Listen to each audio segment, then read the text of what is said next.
Yeah, Nice. nice setup. Who's Nick? Hey, I'm Nick. How you doing? Hey Nick, are you breaking? I am one of Hey, the buddy. three guys. Oh, there's three of you? There are. That's not fair. Don't you read the site? I didn't know there were three. I don't read details.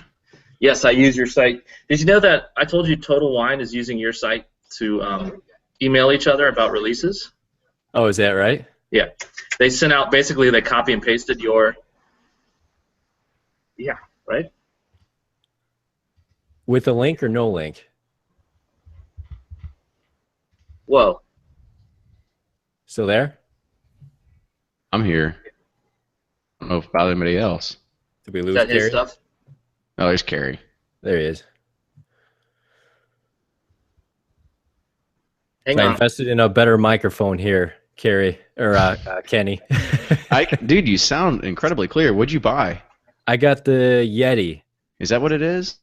Yeah, it's like $129. Yeah, that's what I've got. I've got a Yeti here as like my backup mic. That's what I usually use is the Yeti. And then today I'm actually trying one of the mics we actually use when we record in person. What setting on the back do you have yours at right now? I got it on the cardioid. Okay, so the one that looks like a butt or a heart or Yeah. whatever. Okay, Butter yeah, heart, yeah. yeah. Okay, It's that's ideal, usually right? Okay, that's usually what I have it on too. So switch to headphones because your guys are delayed and repeating in my computer. Yeah, I got headphones in. They're working pretty good. Okay. mm-hmm.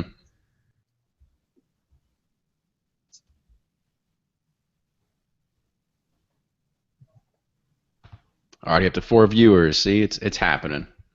Now we're just waiting for Blake. It's just going to be me tonight. I think what we were thinking was if this becomes a regular thing, we're going to just rotate and just have one of us on at a time. So it's not like 3 Breaking Bourbon guys and then 2 other guys. Yeah, no. That's totally fine. Yeah.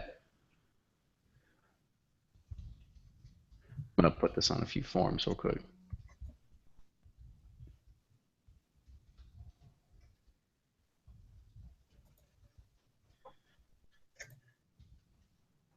All right, let's see if this works a little bit better because I think my microphone is picking up the sound and sending it back through.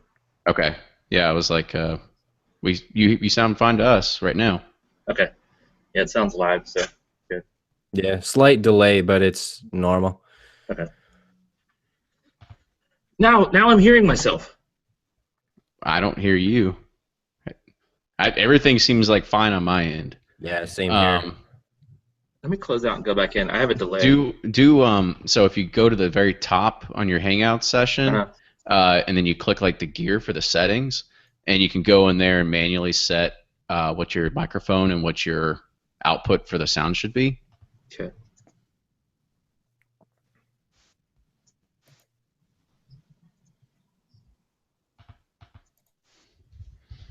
Click like the gear for the settings. Oh Jesus, Blake, put in your headphones. Dude, everything was fine, and now we got static like no others. Just trying to make it more difficult. Oh, he's got the pappies in the background too. Blake, put in your headphones. Everything was fine. You got some serious static going on there, Blake. How's that? Oh shoot! Hold on. Let me close out of the. Is that better? No, close All right, every let's single try this program now. you have open.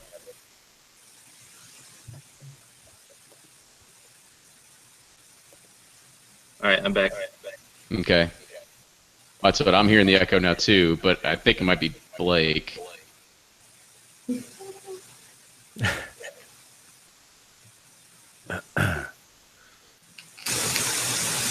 Oh Jesus! Worse. I just muted my mic. I'll mute it again and see if it's me. Yeah, you mute.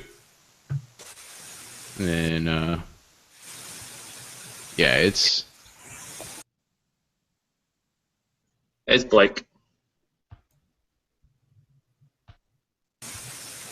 Hold on, my headphones aren't working. Yeah, neither's your mic. Go to the gear settings at the very top, and then you can you should be able to manually set your headphone and your microphone.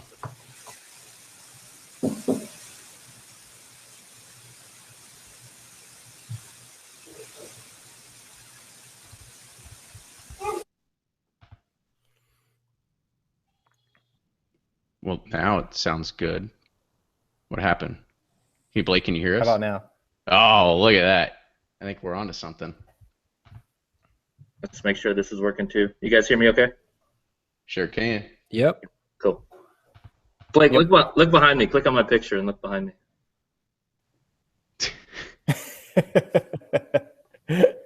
But I'm going to say That's how it always is, right? that's what I'm drinking tonight. Blood Oath. Blood Is Oath. that 2 or is that 1? Yeah, that's 2. Pack 2. Very nice. Very nice. Awesome. Can you still hear the echo, or is it? No, you're good. No, I think Okay. this is going to work out pretty well. Everybody's got really good audio, solid bandwidth. It sounds like. So it looks like we're gonna be all set to go here. We got some people joining in. We're up to 10 viewers already, so it looks like we're gonna have a pretty good session here. Awesome. Where do we see their questions? So what you'll have to do is, let me see if I can share this in the chat. Can you hear Kenny? Kerry? What? Yeah, I can. Yeah, we can hear you. Huh, I can't hear him. Can't hear who? You. Me? I Yeah. can only. Do I need to? Kenny? Blake, I'm talking to you. Can you hear me? Hey, click on his. You click on his picture down there, Yeah. and does it say mute? There's a down arrow by his picture. No. So now it says you muted him, so now unmute him. All right, now I just unmuted myself. Everybody hear me? Nope. Yeah, we hear you Yeah, good. you're good, Nick. You're loud and clear. Huh. That's weird. I can't hear anything he says. But you can hear Nick. You can hear Kerry. You can't hear me. Kerry, can you interpret for me?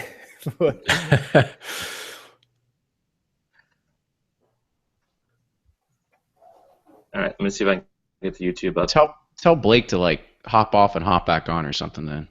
Try hopping off and hopping back on, Kenny says, Blake.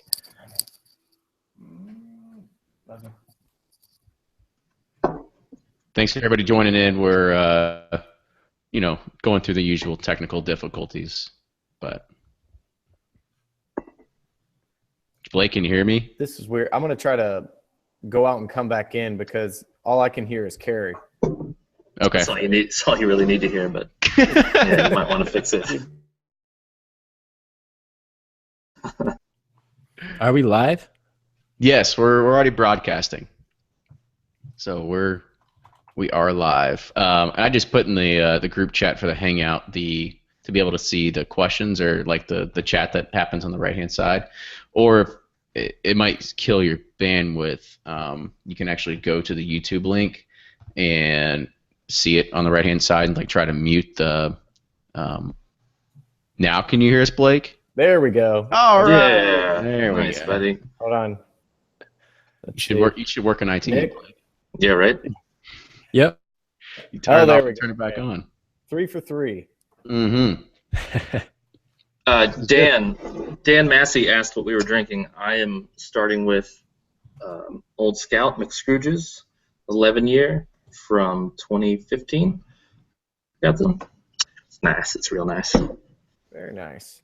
How do we see questions here? So what you can do is, so I put the link into the chat. I'll put it in here again. You just got to go to the left-hand sidebar. There might be a thing with group chat. So I need to somewhere. mute the YouTube. Yeah, mute your YouTube because you'll probably go through twice. And then on the right-hand, you can actually go to that just YouTube gives link. me the, If you go to the YouTube link on the right-hand side, there's a way to be able to say like pop out the chat, I think. Yeah, the link you sent, all it has is the chat, so that works. Okay, good. That's all you need then. Yep. Okay. When you guys are done with all your technical stuff, do you want to tell us you're ready, and then we'll? Yeah, I think we'll get started here in like the next minute and a half. Yeah, unless there's anything else. Somebody asked what we were drinking. I got a 2012 Handy trying to finish this off. It's a lot of sediment in the bottom of the bottle too. That's the good stuff. I haven't even gotten a pour ready. We just got back from dinner like 20 minutes ago. All right, so we got Handy. We got I'm drinking water because tonight's gonna be a long night. Why? I can't give it away just yet. Uh-oh. I know what you're gonna do. You don't even have to give it away. I know where you're gonna be in a couple hours. Yeah. Yeah. Don't give that secret out if I'm thinking what I think you're saying. Mm-hmm. If I'm thinking what you're thinking, good luck. Yeah. All right. I'm going Handy as well then. Worst brand. Go. That's true. When you say Smooth Amber Old Scout, thinking of is it the worst brand name? Oh wait, no, it's just somebody's name is just the worst brand name. I was just like, I don't really know what Smooth Ambler. I don't know if I ever got that backstory. I'm sure I did at some point. What is Smooth Ambler?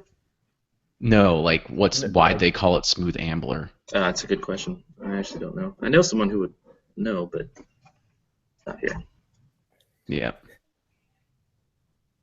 All right. Well, this is good. Yeah, let's go ahead and since we already know each other, so we're going to kick this off. We're going to quickly do introductions. Let me get my phone real quick so I can make sure I got a countdown timer. Hold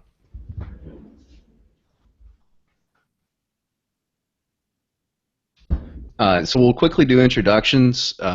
Everybody pretty much in the world should know who most of you guys are and what you do, but we'll do it quickly. Bourbon and wise, then we will. Anyone in the world? I mean, yeah, bourbon wise, right? I mean, you know how this is. But just give like a 1 to 30-second, 2-minute overview of who you are, who you blog for, what you do, blah blah blah.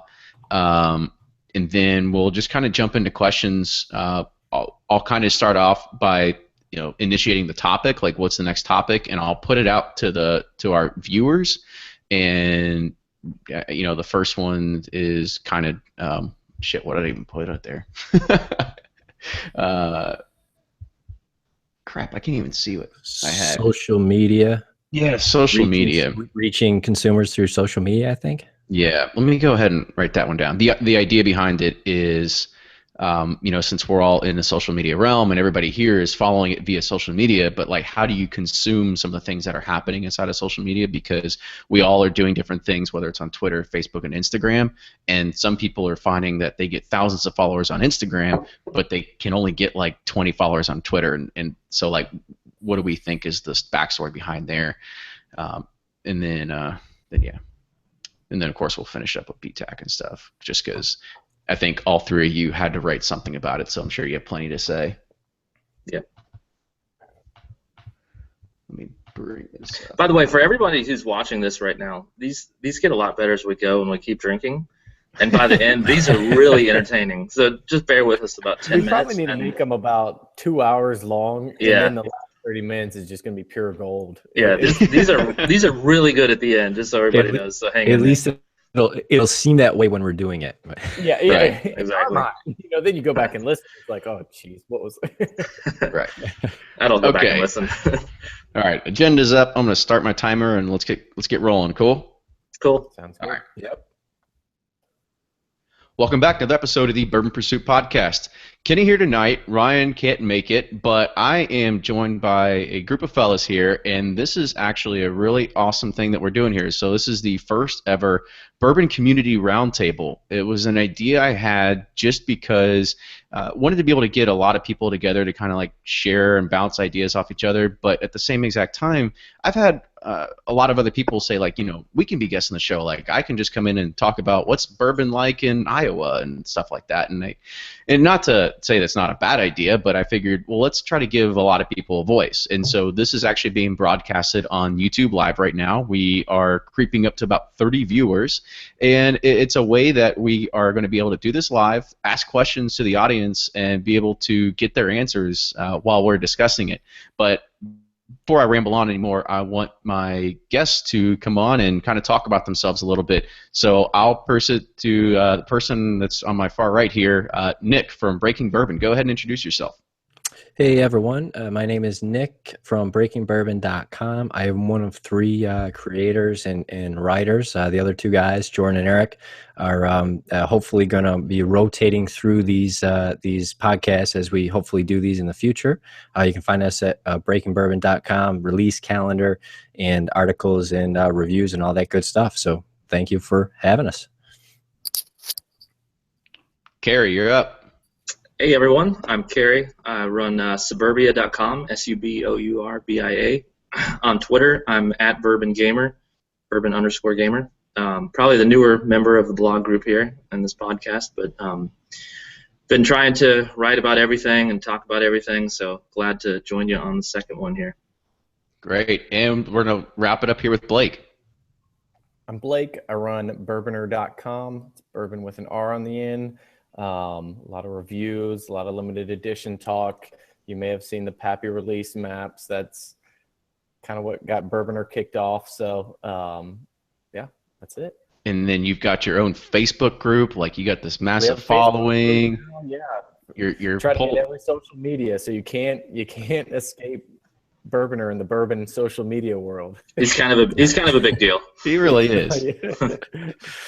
That kind of brings us into our first topic, and we were kind of chatting about this before we actually started the recording. But and I want to pose this as a question to our viewers as well, and feel free to type your answers. But what is the best way to kind of consume a lot of the information that is coming in regards of information for bourbon? And because all of us right here sitting on this panel, or whatever you want to call us right now, this roundtable, we have multiple ways that we try to connect with the people that follow us, right? Whether it's doing this right now, like a YouTube live broadcast, so people are actually being a part of something. It could be just Twitter through actual personal engagement. Blake runs a massive Facebook group that's got hundreds and hundreds of people in it and allows people to share and push information out there. You guys all run blogs, and then of course there's always Instagram. So Nick, I'll kind of ask you, where do you think you have the most kind of like followers that are kind of tracking and getting the most information from you?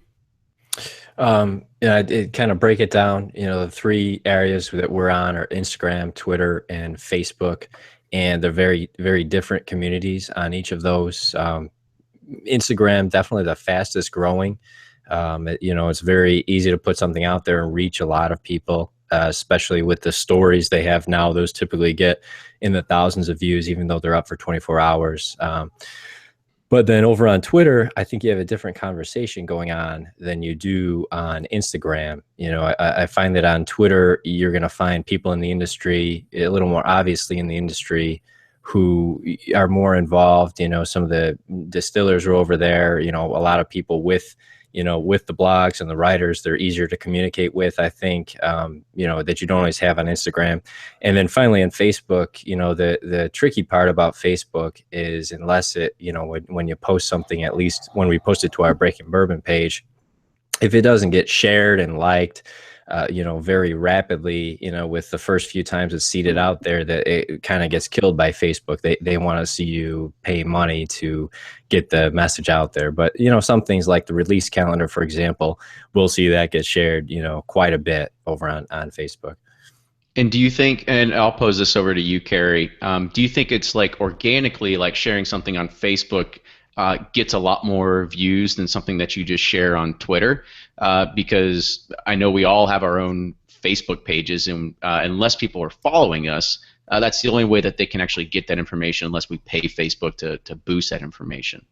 Yeah, it's hard to tell. I don't think that for Suburbia itself, I don't think Facebook is our main communication platform. I was born and raised on Twitter when I started doing all of this, and a little bit on Reddit, a little bit on Facebook, but really Twitter was my main platform. But nowadays it seems like the distilleries are not as active on Twitter as they were when I started, and you find them a lot more on Facebook. So, I guess Facebook kind of branches out to not just the bourbon fans, but friends of mine or other people in the area that are interested who may not be on Twitter. Whereas Twitter, I think nowadays the people who are still around are some pretty hardcore bourbon fans that started a while ago and are still on Twitter. So I think it's kind of a mixed platform. And then there's people who have a lot of success on Instagram that I'm not even really that big on. I know a buddy of mine who I'll have to find his name on here, but he just started maybe 6 months ago, and he's got over 10,000 followers on Instagram, posting bourbon pictures. So wow, that's pretty crazy. Yeah.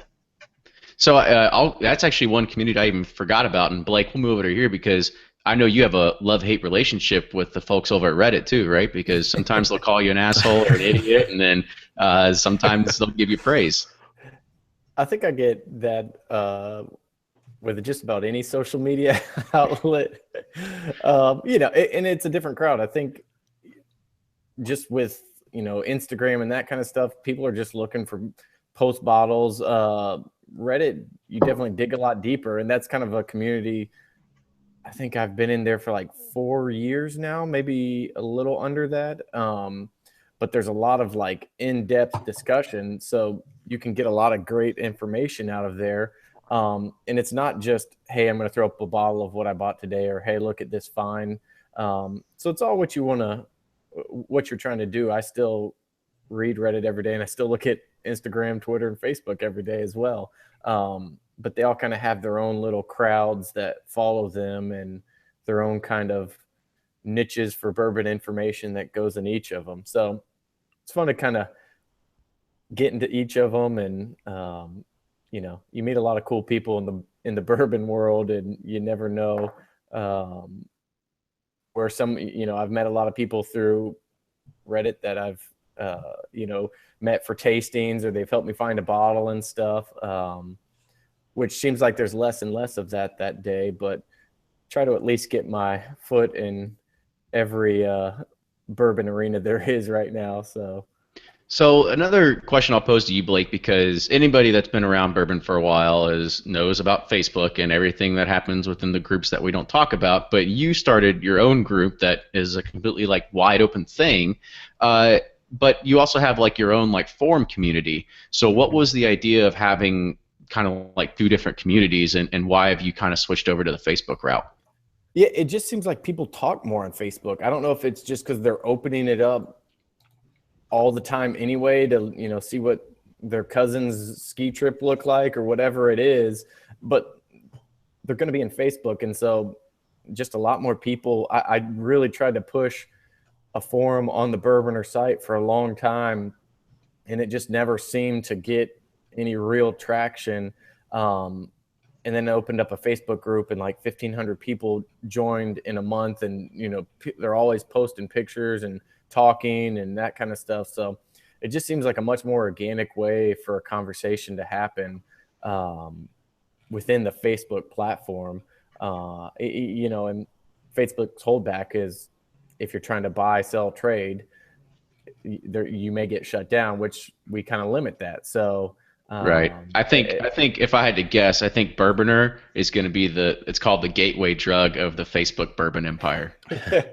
He reported it 7 times, and it's still there. I'm trying to get it shut down. They said, hey, Kerry, again, he just reported another post. It just keeps reporting. It just won't get down. But I agree with you. I think that Facebook and Reddit are the places to go if you want to have a long, detailed discussion about stuff. And Twitter and Instagram are the places where you don't want to have a long talk. You just want to show something that you bought that day, or you want to talk about, maybe something you tried and you want to review it in less than 165 characters, and other people kind of hop on there. I think it's more, each has its own place when it comes to social media. Yeah, you're limited when it comes to Twitter if you want to get into an in-depth discussion and that kind of stuff, because the characters, especially if you want multiple people in on the conversation.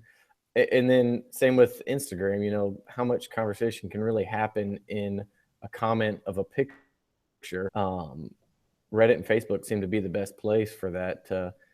You get a lot more just, hey, when's it coming out? You get a lot more detailed of how a distillery works and, what makes Buffalo Trace different from Old Forester. And there's places for both of it. There's places where it's necessary to dive into stuff, and then I think Twitter fits for me a lot of the stuff that I talk about. we can talk about pretty quickly on it. So Twitter's a good platform for it. But, you know, Facebook's also a huge arena as well. Yeah, I think I'd almost long-winded, so I need a more than 140 characters to put answers out there. Yeah, I'd almost argue that on Twitter, you know, I think you have a lot of people that are watching as well and not participating per se. Whereas in Facebook and Reddit, folks that participate a lot, you know, and aren't necessarily afraid to, or not afraid to, but they, you know, they share their opinions and so forth on those platforms.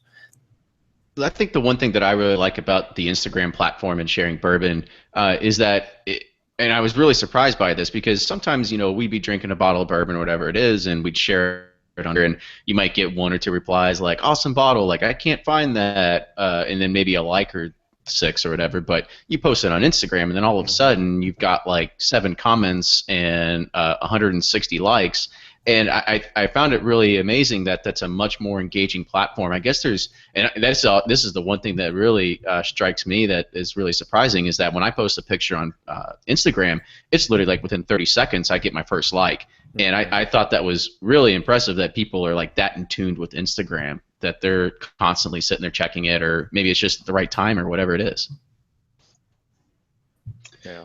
So we'll go ahead and we'll kind of move into a next topic. I'm gonna so this bourbon fanboy just said you go to Instagram for the best bourbon porn.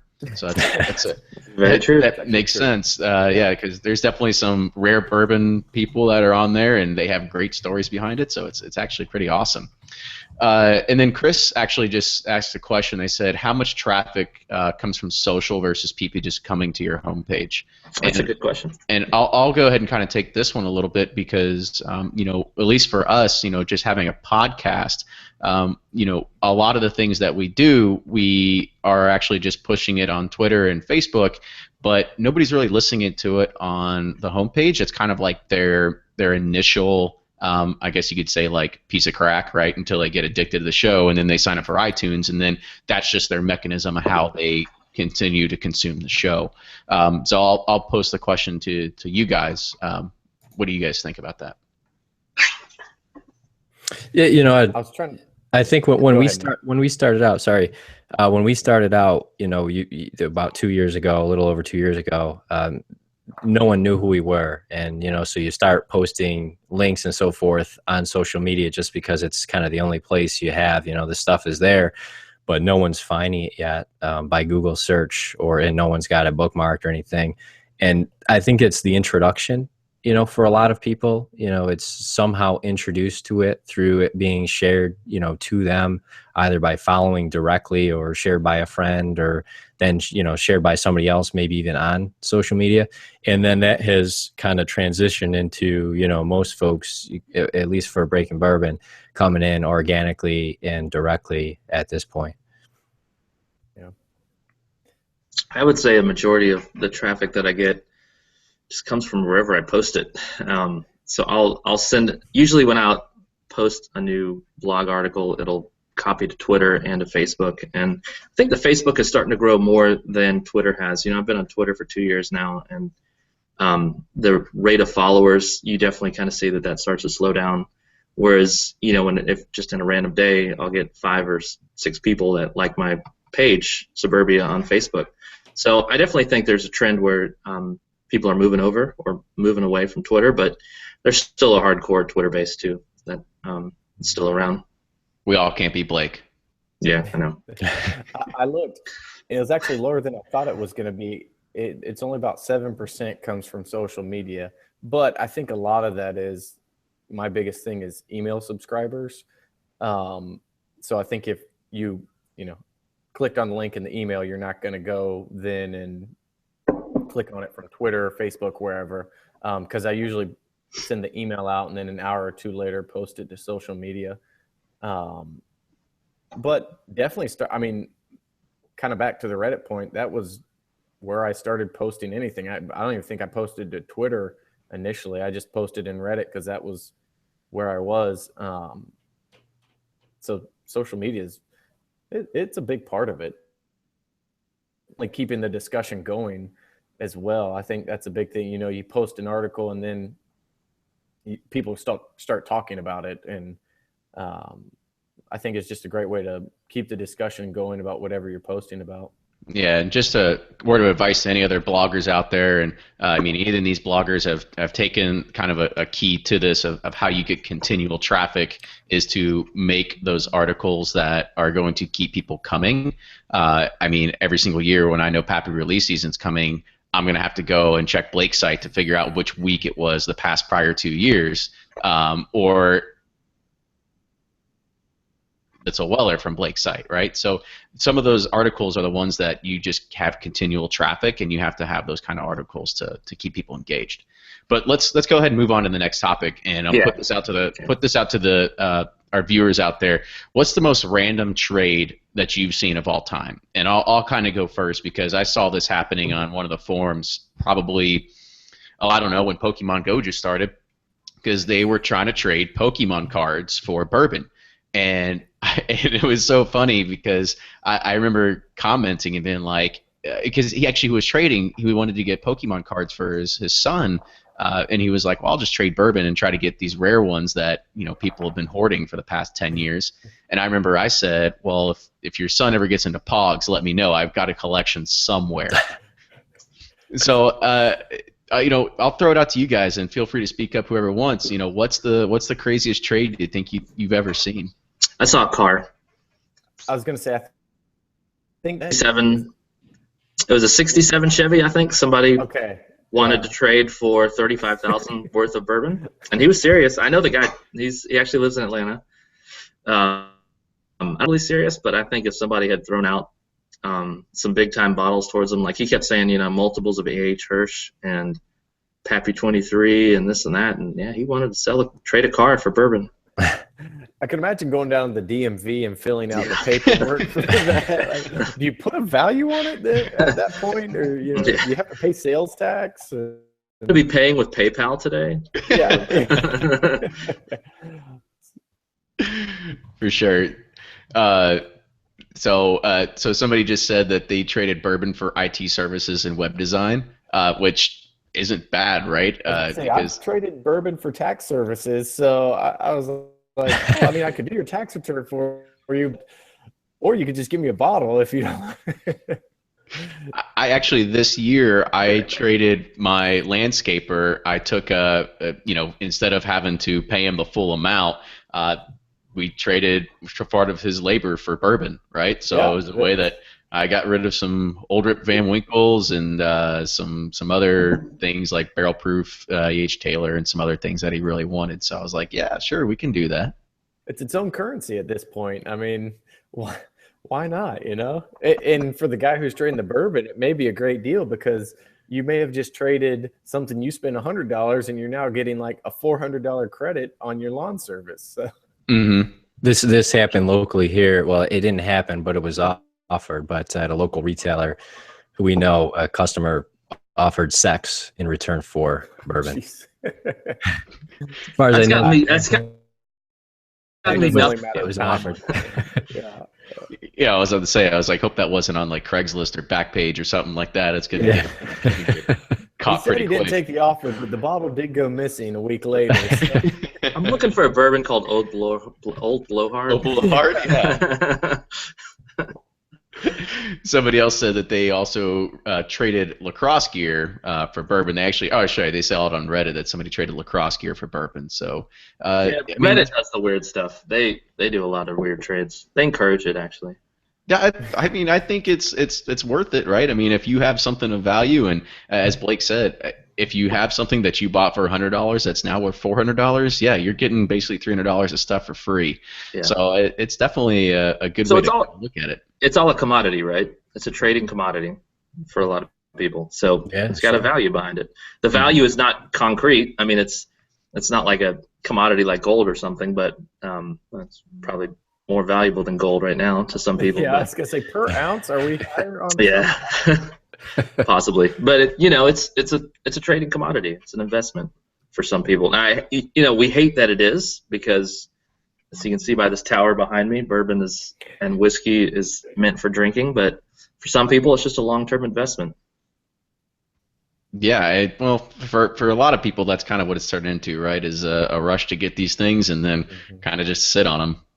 which sucks to a point, but it has real market for hours, so I don't want to dive into that. Somebody said, if trading for childcare, wait until after the services are rendered. And then another person, Whiskey Zealot, just said, I pay my friends in beer and whiskey for helping with home improvement projects on the regular, which... Oh, yeah, who doesn't, though? Yeah, you come over and help me with this. Help me put in this light bulb. I got a 6-pack. We can split.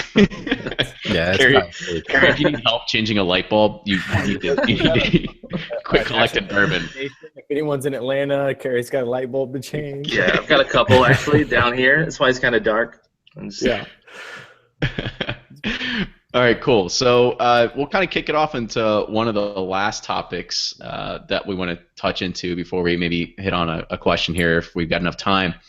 And that's antique collection. It's been announced. Press release came out. All three of you had something to say about it. For anybody that doesn't know, all of us, we're on some private chat on Twitter. We're always going back and forth, and then these guys are spilling out math equations like back and forth to one another, and I'm like, guys, go figure it out on somebody else's thread, because how many bottles are in the barrel is interesting, but man, you guys are going some crazy math. So Nick, I'll push it over to you, because I think you might have been the first one to kind of release the bottle count. So kind of talk about that a little bit. Yeah, so what's interesting about the bottle count this year in overall, it's up about a little over 30% by comparison with last year. Everything is up except for Sazerac 18, which quite possibly might be the one that everyone was kind of wishing would be up. Being the first new batch, I'm sure everybody wants to try it. One thing that's being talked about right now is people's guesses as to how much this year's Sazerac 18 is going to be going for on the secondary market. But kind of thinking about trying to find Buffalo Trace Antique Collection over the past 3 or 4 years, it's really been much more difficult. In fact, maybe Pappy's been easier to find, but Buffalo Trace Antique Collection really is out there. People know about it. People that maybe aren't even that interested, they just know it's something of value, so they're getting on the list, they're going after it. Of course, that causes us all to kind of get stressed about it and so forth, because you want to get it, you want to open it, you want to drink it, but part of that, and maybe an unpopular opinion, something I've kind of thought about, is this idea of the crazy popularity of brands like this and what that does for the community as a whole, whether or not that's a good thing or a bad thing. And part of me actually thinks it's been a good thing. It gets a lot of people involved, interested, and excited about bourbon, maybe pulls them in, and then once they're in, they realize there's plenty of other good bourbons out there, besides ones like Antique Collection, for example. But I think it's one of those bourbons that are one of those groups of whiskey that people kind of maybe hear about first and draws them into to the experience. I think before the next person goes, I want to pose a question to the viewers, which is there a particular bottle you're really gunning for this year? And then also, what's your favorite bottle of the Antique Collection? And if you haven't ever had the Antique Collection, then welcome to the chase. Just to interject real quick on the Saz 18, I think of the 5 bottles, that's the one that everybody's most interested in this year, because like he was saying, this is the first year since 2003, I think, that's brand new product, because they had it tanked for a long time. So I think a lot of people are also interested to find out how it is. I actually will know tomorrow how it is. I'm going to get a sample of it and try it, put up a review.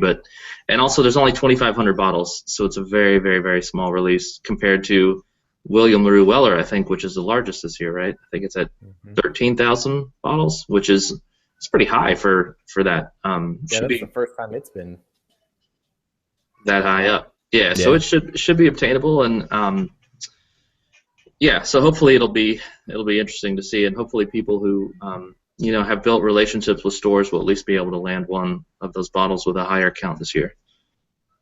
Yeah, I mean, I'm watching the comments flow through. It looks like this is the key question to ask, because I see people saying Stag hands down, and then somebody said Eagle Rare 17 has been my unicorn, and a lot of people are saying Saz would be great, but it's just not going to happen for the majority of people. So Blake, I'll kind of kick it over to you. Kind of talk about, you're going to have the release map again, right? Yes. Yeah. So that'll probably go out hopefully this week. I just got to get a couple other things. I was trying to do a big giveaway around it, but I'm not sure if that's going to work out. But yeah, still going to do the release map. That's always a fun one. The point of it is to help people find it. And obviously, I know not everybody is going to find a bottle, but that seems to get a little more pushback sometimes. But hopefully, it helps people find bottles. And like I always say each year with these releases, just because the map is state doesn't mean your area has gotten it. So like for me, I know if Florida gets it, it's going to hit Miami first, and a week or so later, Jacksonville is going to get it. So I'm waiting to see when Miami is, so then I really know when I need to start looking at stores and everything. And that may be giving away for too much information if anybody else is here from Florida. Yeah, so just to interject real quick, everyone in Atlanta, when Bourbon R reports that Antique is in Georgia, it's 2 more weeks till it hits Atlanta. So don't even start running around the city. Officially, Kerry gives me a free bottle, and I don't put Georgia up until at least 3 weeks after he's got his first bottle. It's a big conspiracy. This is the bottle he gets, and he loves it a lot. He loves his Clodo, right? Yes. Which the bottle count's a funny thing. I was talking to a guy from Buffalo Trace, and I said, looks like the Weller had a really big bottle count this year. He goes, well, that we don't release that information. I'm like, okay, but you give the barrel amount, you give the evaporation numbers.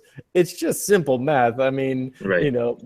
Breaking Bourbon, they did it in like 45 seconds of the press release going out. So let's not pretend. Yeah, but they have 3 guys. That's not fair. Like they signed each guy to a different. I was still trying to put numbers into my spreadsheet. No work got done that day. For that. This beautiful design thing out. Ration percentage and the number of barrels, but we're not going to tell you how many bottles we have. This gentleman just said he's going to be stalking when it hits Miami. He's another Jacksonville guy. So now I'm definitely keeping it off. I gotta say though, I would just real quick on just compared to Antique Collection, I would say there's another distillery, another company probably will be talked about just as much this fall as Buffalo Trace. I won't say any names, but I think there are a lot of products coming out of one company this fall that might give Buffalo Trace a run for their money. Is it a 24-year-old bourbon, or is it? That could be one of theirs. Okay. Among other things. All right, are we going to talk about that? I mean, I feel like that's kind of an interesting release because I've seen a little bit of controversy on, some people just saying, oh, who cares? It's just over-oaked Elijah Craig 23 year. But the reviews I've seen so far have been really good. So I don't know. I feel like that could be a polarizing release. We'll talk about it for a minute. Yeah, let's kind of touch on it. They've got a lot of products coming out. I think they've got I don't know if you guys saw the new Heaven Hill Select stock. Which is has very old barrels in it. They've got their Parker's Heritage 10. Pre-fire one? Yeah, the pre-fire barrels. Okay. They've got the Parker's Heritage 10. I think there's another batch of the Heaven Hills, the 15-year stuff coming out. They have another Elijah Craig 21 release this fall, another Elijah Craig 18 release this fall, and you're going to start seeing the private barrel Elijah Craigs hitting stores. So they've got a lot of product coming out this fall. Well, they have a lot of product in general. Yeah. Mm-hmm. Yeah, but they're releasing a lot of stuff. It'll be good to see. That's what I'm interested to see, what the PHC 10, what the bottle level will be like that this year. I have one piece. I have one little insider information that they produced They produced actually several batches, but a couple of them they couldn't release. So they only they weren't good. So they have 2 batches. So it's going to be a lot less than last year's Parker's release. And actually, you'll see like on the bottle, there's actually 2 different releases, and that's people are already trying to trade 1 for 1 right now, so they can actually have both of them. They dumped more than that, but they couldn't use it all. Right. Yeah, there's been a divergence in the releases. I think it was the wheat with the 2 different batches, that there was a lot of discussion about variation from batch to batch. But if it's anything, I was a big fan of the Promise of Hope, which is arguably very similar, to Henry McKenna 10-year. But the flip side of that is single barrel selection, and the barrel selection for this upcoming release. We can only hope that it's going to be, some of the best.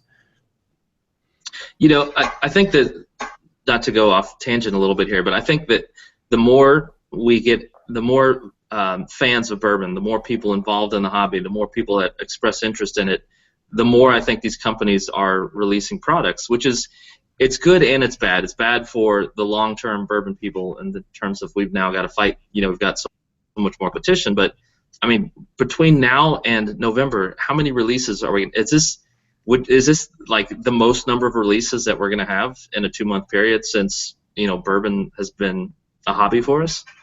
I just know I probably need to go ahead and just get another credit card because I'm going to max out one. Yeah. Just get a home equity loan and you're set for the fall. And hey Nick, do you count the number of different releases?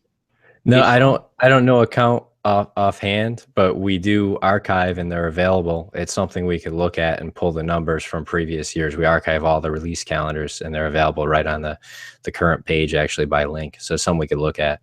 But to that point, and I think that was that, I kind of piggybacking off that idea that I was thinking of earlier about, bringing people into bourbon, and kind of the more the merrier. Yeah, you're right. It's going to be harder to get certain things, but if the consumers are there to buy and put their money towards these new and different things, then the producers and distillers are just going to be more likely. They're going to have, the opportunity to bring new and different and better stuff to market and try different things too.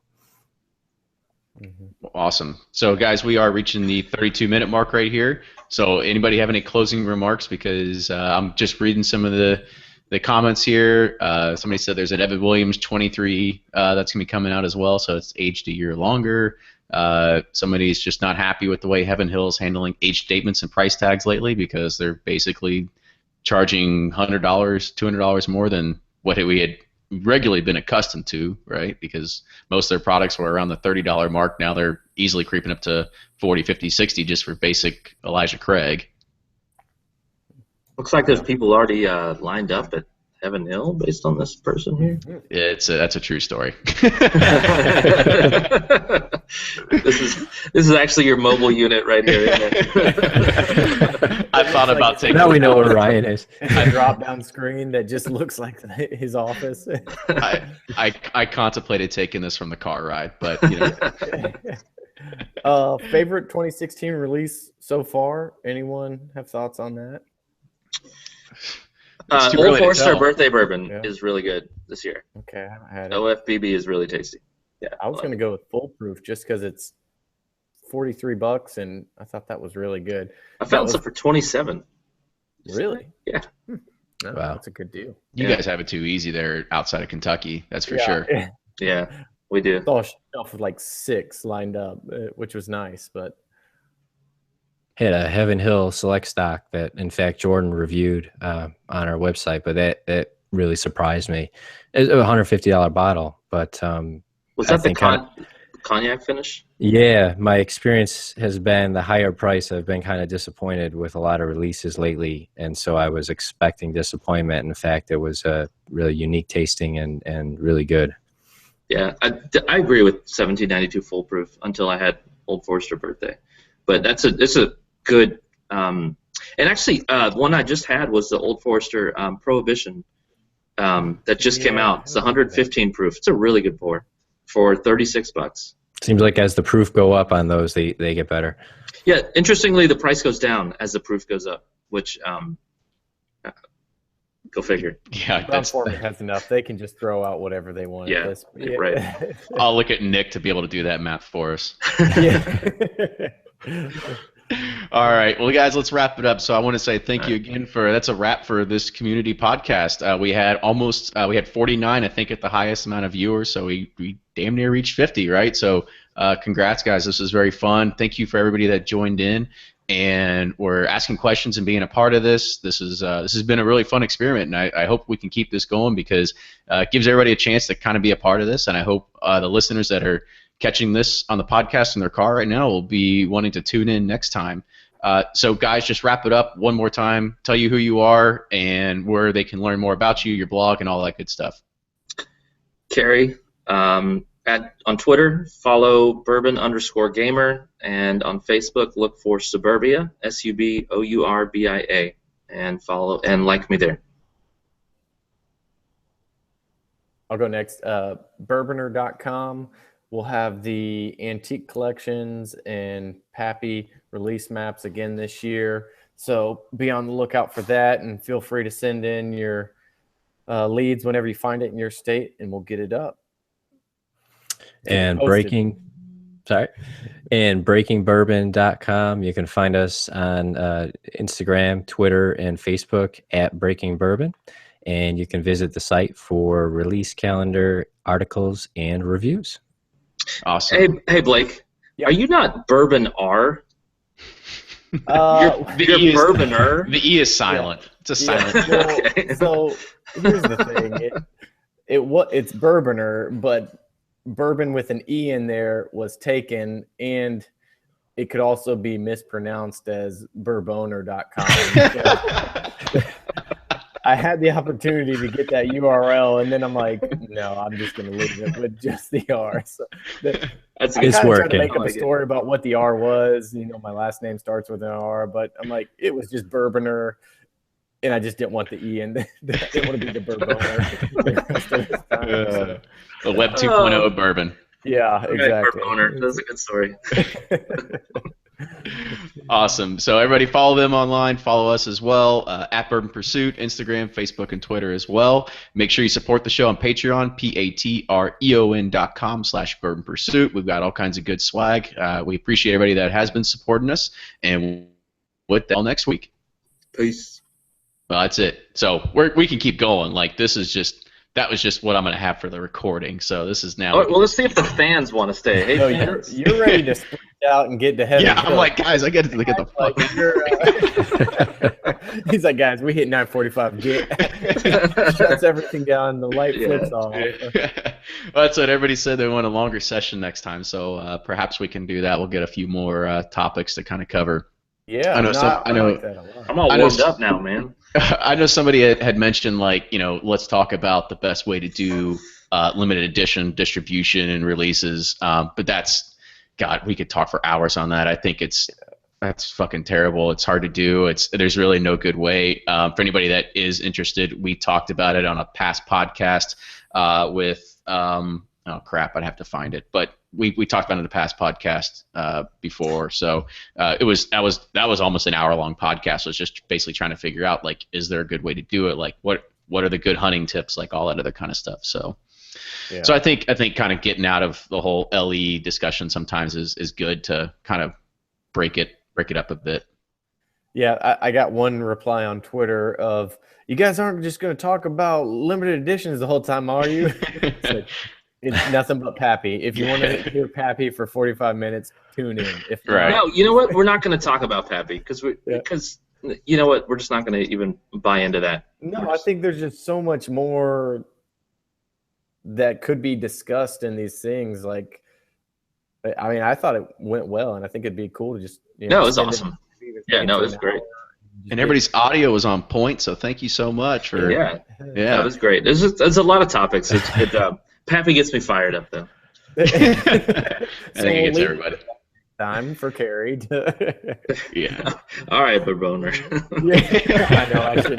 I should not have said that. I think there is a bourbon boner out there. I swear I've seen that name. I've seen that name before too. There is now. Yeah, because I told my buddy that was the reason for just the R. And he screenshotted me that guy's Instagram, or I think he commented or something that said, "Is this the real Bourboner? Should I tell him that?" That's awesome. Yeah. All right, cool. Unless there's anything else, somebody says talk about Fireball in earlier times next time. Oh, jeez, yeah. So now, is this like an official camping trip? Or are you going to take a tent and like? No, dude. Nobody does tents in Kentucky. The only time you do tents is like at the party source. Everybody's actually like pretty good about this, like and cordial. Like there's really no dickheads that are just like, no, you went to go sleep in your car, like you lost your spot. Like everybody's pretty cordial. Like yeah, you got here. Like as long as you're not like setting your chair down and then like hopping away to go to sleep in your bed and coming back at 8 a.m. Like you can't do that. But like as long as you don't leave, like everybody's pretty good about it. Like it's. So you'll go sit in the car, or? I mean, I bring my laptop. I got my Wi-Fi. I can work. That's why it's like camping's never bothered me, because I bring my Wi-Fi and I can work from anywhere. It doesn't. Yeah. So it's I feel bad for people that are teachers that can't do it, but it is what it is. When my first trip to Kentucky was Pappy release day for Liquor Barn last November, and the day we got there was the day before the lotteries, and there were people in line, in chairs. And the same day, they put a bunch of Elmer T. Lee on the shelf. And I remember my buddy and I walked outside, and I was just being nice to these people. I said, hey, by the way, they just put a case of Elmer T. Lee on the shelf. And it was like a zombie apocalypse, like walked into the place. I mean, it was. They just took over really fast. Dude, it was crazy. Yeah, they all just. It was like nobody said a word to each other. They all just got up from their chairs and walked in like this to go get them. And that's kind of funny. Does that stuff stick around? Another co-host for tonight in Kentucky. I mean, when the stuff that's even just a little bit tough to get, or you don't see that often. I think Elmer and Stag are just as hard to get there as. Oh, dude, yeah. I mean, you got so many people after it all the time. Yeah. Elmer's part of usually like it's a consolation prize at lotteries. Like you didn't win it, like sorry, go get yourself an Elmer. Like that's kind of what it is. It hardly ever just hits the shelf. And there's liquor stores around here that are charging $90 to $120 for a bottle of Elmer. Which is still crazy. I actually did see a bottle. Is that Indy? Yeah, somebody said Old Granddad. Yeah, it's 86259. Yeah. I said Old Granddad. I had to show that. Somebody was charging $100 for Elmer T. Lee.